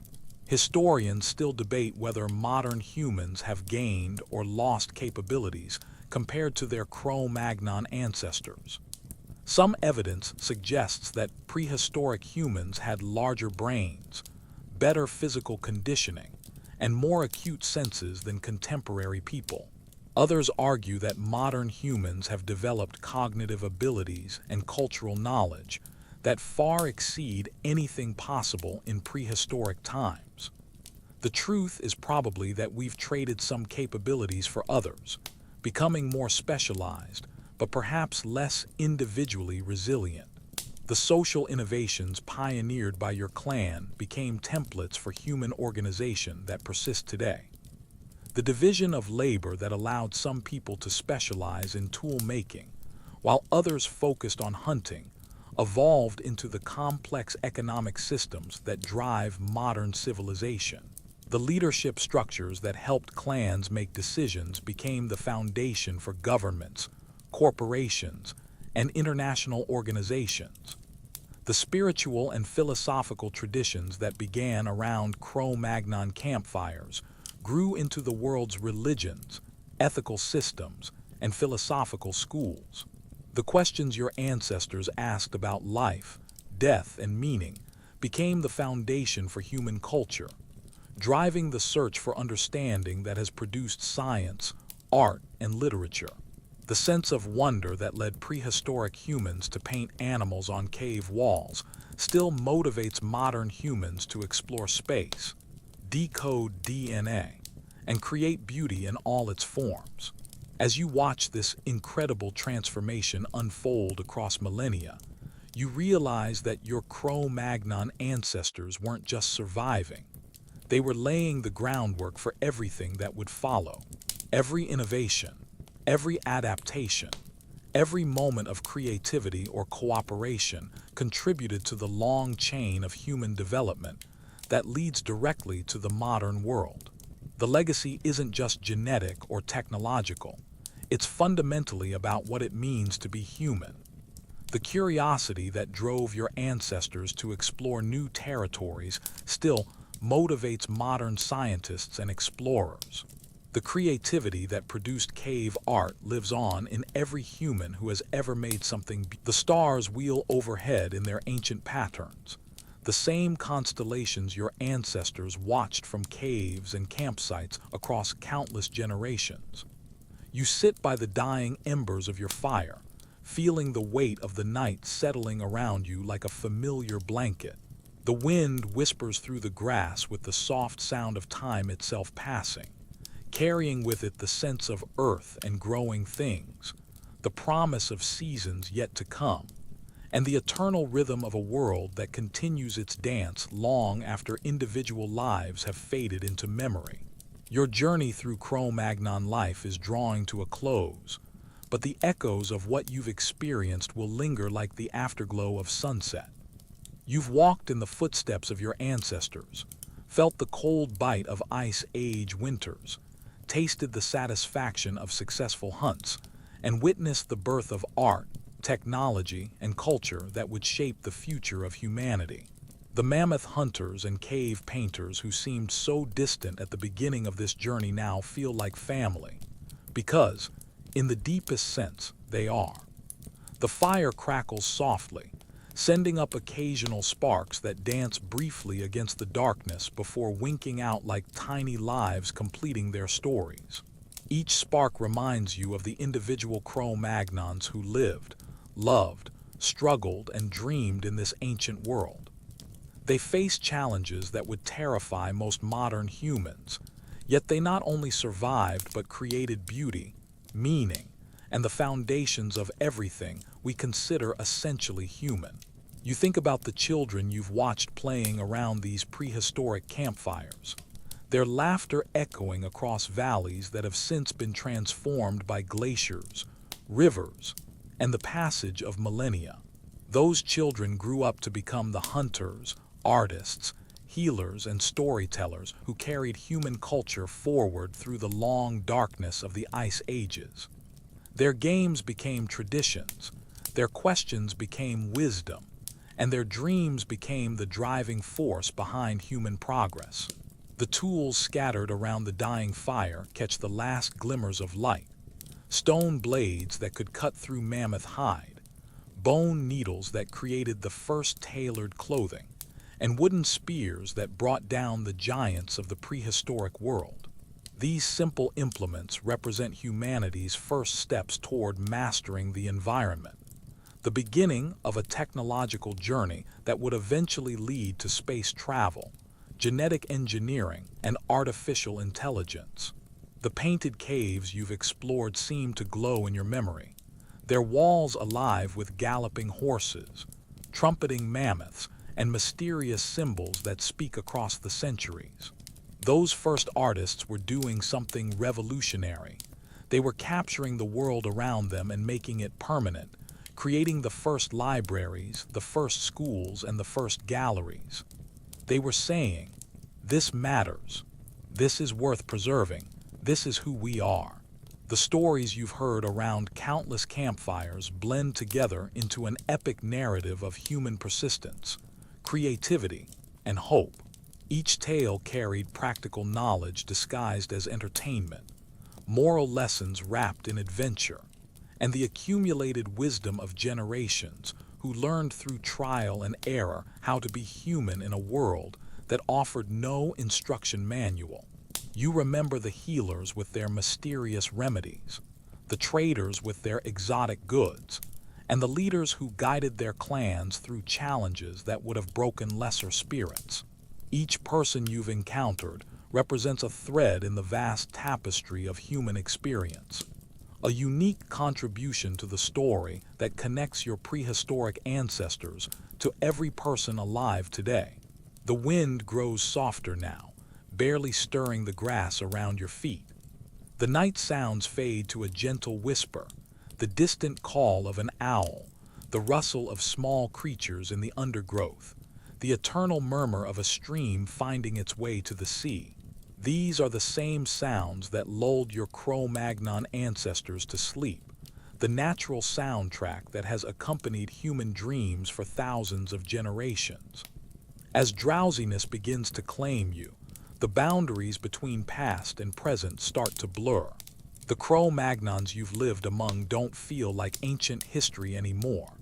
They feel like neighbors, relatives, friends who happen to live in a different time, but shared the same fundamental hopes, fears, and dreams that drive all human beings. Their struggles were your struggles, their triumphs were your triumphs, and their legacy lives on in every breath you take. The fire burns lower, the flames dancing more slowly now, casting gentle shadows that seem to move in rhythm with your breathing. The warmth on your face feels like a blessing, a gift passed down through countless generations of humans who discovered that fire could push back the darkness, cook food, and create the sacred space where stories are shared and communities are born. Your eyelids grow heavy as you contemplate the incredible journey that brought humanity from those first Cro-Magnon caves to the modern world. Every innovation, every work of art, every act of courage or kindness contributed to the long chain of human development that connects the mammoth hunters to the space explorers, the cave painters to the digital artists, and the prehistoric storytellers to everyone who has ever been moved by a tale told in the darkness. The stars above seem to pulse gently, like the heartbeat of the universe itself. Some of those same stars guided your ancestors on their migrations, helped them navigate across unknown territories, and inspired the first astronomers to wonder about humanity's place in the cosmos. The connection between earth and sky, between human dreams and infinite possibility, remains as strong today as it was 40,000 years ago. Sleep comes slowly, peacefully, like a tide gently covering the shore. Your last conscious thought is a feeling of gratitude for the ancestors who survived impossible challenges, for the stories that preserved their wisdom, and for the privilege of walking briefly in their world. Tomorrow will bring new adventures, new challenges, and new opportunities to carry forward the legacy of those remarkable people who painted their dreams on cave walls and lit fires that still burn in the human heart. The night embraces you with the same gentle care that has cradled every human who has ever lived. And as consciousness fades, you become part of the eternal story that began. The embers of your fire grow dim as the ancient world fades around you, but the warmth of human connection remains. You've witnessed the birth of everything that makes us human: art, technology, community, and the endless curiosity that drives us to explore, create, and dream. The Cro-Magnons weren't just survivors. They were the architects of human culture, the original innovators who looked at a harsh world and decided to make it beautiful. As sleep finally claims you, their voices seem to whisper across the millennia. We were here, we mattered, we dreamed of tomorrow. And in that whisper, you hear the echo of every human story ever told, every cave painted, every fire lit against the darkness. The mammoth hunters sleep, but their legacy lives on in every person who has ever gazed at the stars and wondered what lies beyond the horizon. Rest now, knowing that you carry their dreams forward, that their courage flows in your veins, and that somewhere in the vast tapestry of human experience, the Cro-Magnons are still painting their stories on the walls of eternity, still lighting fires that will never go out, still proving that even in the darkest times, humans can create light, beauty, and hope.